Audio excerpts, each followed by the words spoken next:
Well, in honor of Jim Matheson, since he's not here, Pontus Aberg and Chris Russell were not on the ice today for practice. Any update on that front? Chris Russell blocked a shot and is injured. He's very doubtful for tomorrow. We hope that he can get himself back into playing in Tampa.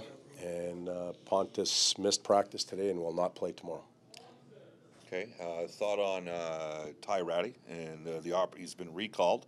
An opportunity, obviously, if Pontus is out to potentially slot him in. There's a chance he'll play there tomorrow. We'll look at the structure of our lines as we come in the morning, but we'll give him an opportunity to play with some good players and see if he can produce some offense and give him his opportunity. I thought when he played against Anaheim and San Jose, he had a very good first game, and our team was just average in the second game, and he kind of fit that mold. So we'll give him another chance, and hopefully he makes good. He's a good player.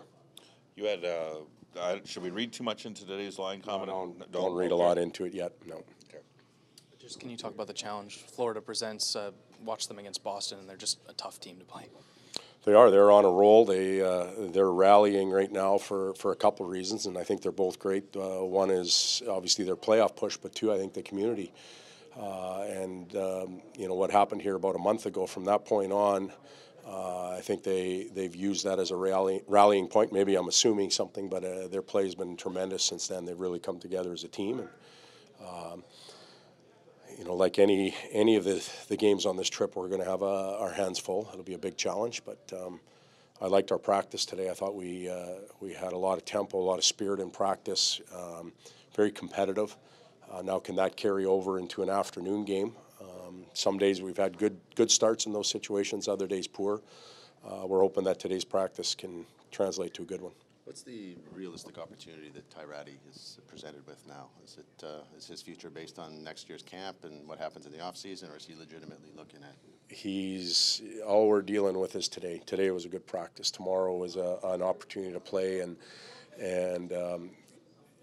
reestablish himself at the NHL level, and we'll give him more opportunities after that. So, what really happens is the players dictate where their careers are or where they play. We, as an organization, coaching staff, we have to make decisions. We can't keep everybody, but the players usually make those decisions on how well they play or how well they perform.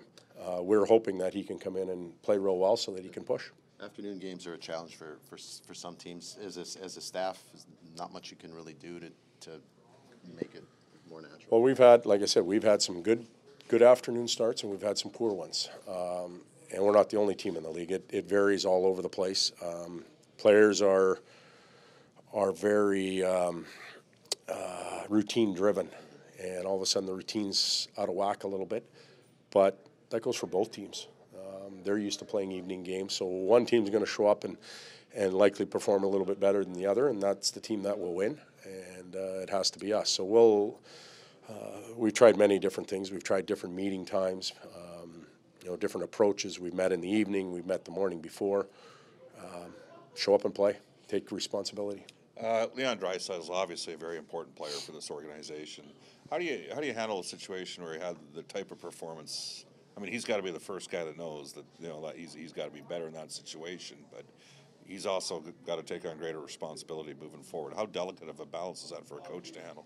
It's not difficult. Leon's a tremendous player, and he's his own worst critic. He accepts responsibility for his performance, both good and bad, and it's not often bad.